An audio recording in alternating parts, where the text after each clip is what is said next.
حدیث ہے عثمان بن حنیف والی, شاید آپ نے سنی. عثمان بن حنیف, ٹھیک ہے. دا بلائنڈ مین والی جو عثمان بن حنیف کہتے ہیں کہ ایک نابینا شخص آیا, اس کو حدیث ضعیف کہتے ہیں, مہمان والی حدیث. اس حدیث کا ایک تسلسل ہے جو موجم الکبیر الطبرانی کے اندر امام طبرانی رحمۃ اللہ علیہ نے نقل فرمایا ہے کہ انہی صحابہ کے پاس ایک اور بندہ آتا ہے. ہاں, یہ سنا ہے آپ نے؟ بالکل یار. ویسے آپ نے یہ بات بہت it's very good you said this. اس پہ میرا ایک دو سوال بھی تھا, مجھے ایک سینس میک نہیں کر رہا تھا نا. جو آپ نے یہ بات کی تھی نا, اپنی بات مکمل کریں نا کیا ہوں, کیونکہ اس پہ یہ جو حدیث ہے دونوں جو آپ نے جو بیان کی ہے, اس پہ یہ دلیل بناتے ہیں کہ آپ نبی پاک صلی اللہ علیہ وسلم کو پکار کے یا آپ ان سے مدد مانگ سکتے ہیں. آپ کہہ سکتے ہیں مسئلہ یہ ہے, اب یہ جس کتاب سے دکھاتے ہیں نا, جس بھی کتاب سے دکھاتے ہیں, جس بھی کتاب سے, اس کتاب کے اندر یہ وسیلہ کے باب کے اندر پڑی ہوتی ہے, سرکار کے وسیلے کے نام کے اوپر پڑی ہوتی ہے, ٹھیک ہے. استنداد بغیر اللہ کے باب کے اندر نہیں پڑی ہوتی. وہ تو ہے, لیکن یہ کہتے ہیں کہ جو ہم یا محمد کہتے ہیں یا ان کو ہم پکارتے ہیں تو یہ وسیلہ ہے. مثال کے طور پہ جو عثمان ابن حنیف کی جو حدیث ہے جہاں پہ وہ نبی پاک کے پاس جاتے ہیں, تو وہ نبی پاک ان کو کہتے ہیں کہ آپ 2 رکعت آپ نماز پڑھیں, پھر آپ دعا مانگے اور اس میں کہیں کہ یا محمد, ٹھیک ہے. پھر جو دوسری حدیث ہے وہاں پہ لکھا ہوا ہے کہ ایک اور بندہ انہی کے پاس آتا ہے جو صحابہ تھے, تو وہ بھی ان کو وہی دعا سکھاتے ہیں کہ آپ کہیں کہ یا محمد, پھر آپ کو اس کے بعد آپ یہ مانگے جا کے. تو اس پہ یہ دلیل بنا کے کہتے ہیں کہ ہم بھی کہتے ہیں یا محمد, ہم آپ کا وسیلہ استعمال کریں, مطلب کہ ہم نبی پاک سے بات کر رہے ہیں, وہ ہماری بات کو سن رہے ہیں. تو اس پہ کیا مطلب کہ یہ تو ان کی بات ثابت ہو جاتی ہے پھر, مطلب کہ میں یہاں سے کہتا ہوں کہ یا محمد, میں آپ کا وسیلہ استعمال میں کرنے جا رہا ہوں, تو ان کو تو آواز آ رہی ہے, پھر یہ کیا بات ہوئی؟ تو یہ جو حدیث ہے عثمان ابن حنیف کی, یہ تو نبی پاک کے سامنے ہوئی تھی, وہ تو چلو بات ایک سمجھ آتی ہے. لیکن جو دوسری کتاب میں جو بات لکھی ہوئی ہے کہ ایک شخص اسی صحابہ کے پاس آتے ہیں اور وہ صحابہ وہی دعا ان کو سکھاتے ہیں کہ یا محمد, میں آپ کا وسیلہ استعمال کرتا ہوں. تو یہ تو ویسے بات ہوگی کہ میں نبی پاک کو پکار کے میں کہہ رہا ہوں کہ میں آپ کا وسیلہ استعمال کرنے جا رہا ہوں, اور نبی پاک کو آواز آ رہی ہے. اس کے پیچھے پھر لاجک کیا ہے؟ میں آپ کو ایک لاجک دکھانے لگا ہوں, وہ مجھے 2 منٹ دیں, میں آپ کو وہ لاجک دکھا دیتا ہوں. ایسا کوئی ایشو نہیں ہے, میرے پاس لاجک پڑی ہے اس کی. اچھا. میں نے اس پہ 19 صفحوں کے اوپر مبنی خالی یہ جو آگے والا مسئلہ ہے نا طبرانی والا, یہ جو کہ بھائی عثمان کے دور میں جو واقعہ پیش آیا, سن رہے ہیں؟ بالکل. جو عثمان کے دور میں واقعہ پیش آیا اس کے اوپر 19 صفحوں کے اوپر ایک میں نے رسالہ تحریر کیا ہوا ہے. تو میں آپ کو دکھاتا ہوں کہ اس کے ساتھ کیا مزے کی بات ہے, جادوگری ہے. ٹھیک ہے, نظر آ رہا ہے آپ کو؟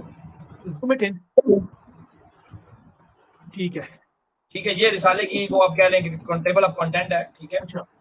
اس کے اندر یہ روایت جہاں جہاں موجود ہے تمام اسناد کا جائزہ لیا گیا. یہ وہ روایت ہے کہ عثمان بن حنیف سے روایت ہے, یہ تو وہ روایت ہے جو ترمذی کے اندر ہے کہ بھائی عثمان فرمایا ایک آدمی کسی کام سے تو عثمان بن عفان کے پاس آیا کرتا تھا, لیکن حضرت عثمان اپنی مصروفیات کی وجہ سے اس کی طرف توجہ نہ دے پاتے تھے.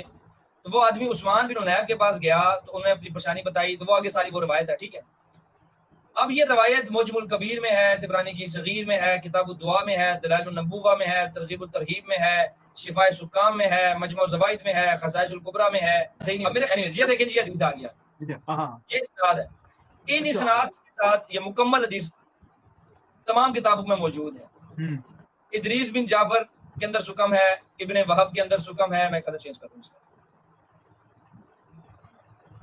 یہ ادریس بن جعفر ہے, یہ ضعیف ہے. ابن وہب کا مسئلہ ہے, شبیب بن سعید کا اپنا علیحدہ سے ایک مسئلہ ہے, اسماعیل بن شبیب کا مسئلہ ہے, اون بن عمارہ کا مسئلہ ہے, حشام دستوائی کا مسئلہ ہے, جعفر دستوریہ کا مسئلہ ہے, ابو محمد بن عبدالعزیز کا مسئلہ ہے.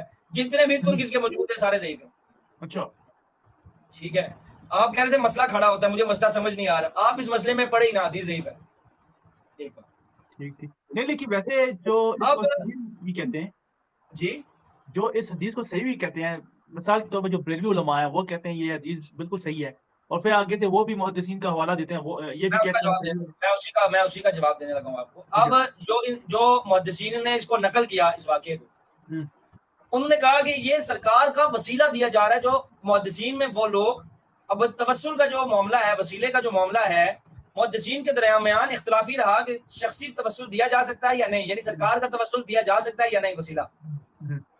اب جو بخاری کی 1010 ہے جس کے اندر حضرت عمر عبداللہ ابن عباس حضرت عباس کا وسیلہ دے کر بارش کی دعا مانگ رہے ہیں، ان سے دعا کرا رہے ہیں، ٹھیک ہے، اس حدیث کی شرح میں امام ابن حجر عسقلانی فتح الباری کے اندر ایک اور واقعہ لے کے آئے جس کو امام مغنی نے ابن قدامہ نے المغنی کے اندر بھی تحریر کیا۔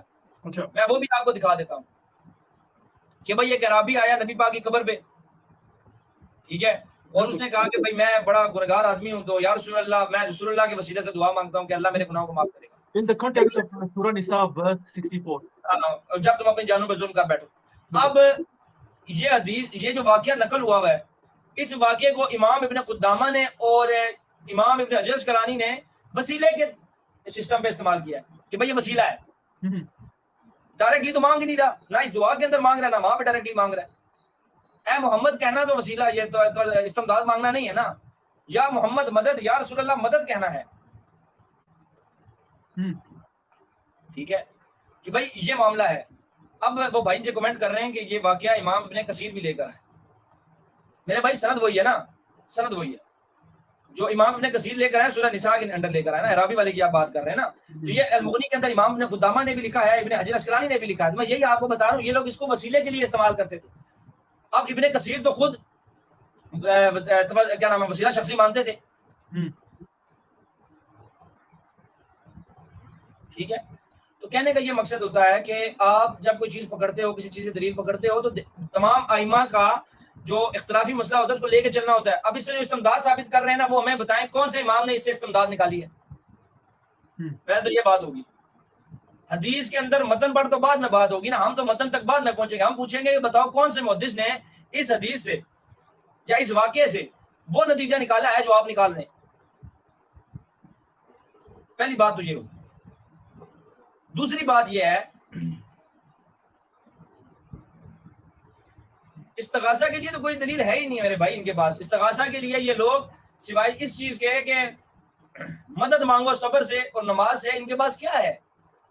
میرے پاس پورے کلپ پڑا ہوا ہے، مفتی ان کا جو سب سے بڑا مفتی اعظم جس کو مانا جاتا ہے اور حکیم الامت کہا جاتا ہے، احمد یار نعیمی نے ایسی ایسی گونگی استغاثہ میں ماری ہیں کہ الحفیظ علماء، ٹھیک ہے۔ تو کہنے کا یہ مقصد ہے کہ اس طرح کی چیزیں اکثر اوقات بیان کی جاتی ہیں، لوگ کرتے ہیں، لیکن اس سے وہ نتیجہ چیزیں چھپا جاتے ہیں۔